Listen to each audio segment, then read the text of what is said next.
guys, HuskerzGBR, Rich here, bringing another video, and today I wanted to talk about old drivers. You know, in the United States here, most areas you have to be 14 to get a learner's permit to drive, so you can drive with like somebody who's 21 or over in the car, and then at 16 you can drive by yourself with sometimes certain hour restrictions, like you can't drive between like midnight and 6 in the morning or something like that. But you know, I think a lot of people overlook the fact that when you get older in life, I want to put this as nicely as I can because I don't want to offend anybody that's old or anything like that, but we've all seen the grandmas and grandpas in Buicks or, you know, whatever. It's just classic Buick. That's just what comes to mind here when I think about this subject.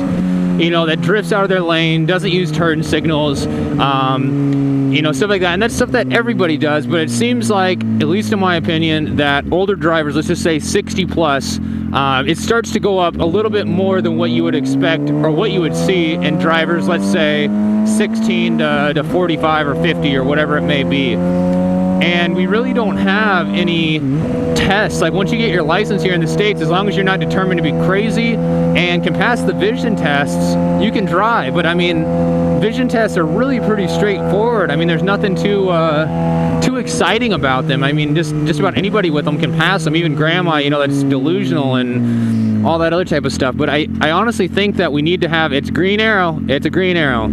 I think we need to have almost like another written, not necessarily written, but like just like a mental exam or like an actual driving test for our senior citizens. And they might not like an every year thing. I don't want to make it super intrusive on them or anything, but I mean, once you get up there, 60s, 70s, 80s, there's people that are 90 years old driving. I mean, it's something scary. Not just to me on a motorcycle, but me in my car.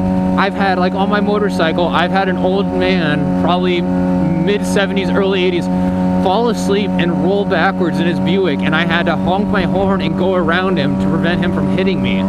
Stopped at a red light. He managed to stop, but then fell asleep. And when he woke up, he was all jartled and, you know, startled and stuff like that. But he just went right back to driving, you know, with his head barely sticking over the wheel and all this other stuff. And I'm sorry if you guys don't like what I'm saying, but I mean, it kind of seems ridiculous that we don't trust our youth drivers, so we make them wait until 14 to get a license, and how they have to take driver's ed or, you know, pass this big driving test when they're young to get their license, and then how we just forget about it for the rest of life. Maybe it's something that needs to be done once every 10 years or once every 5 years or once every 3 or every year. You know, it's just my ideas on it. I guess let me know down below in the comments what you guys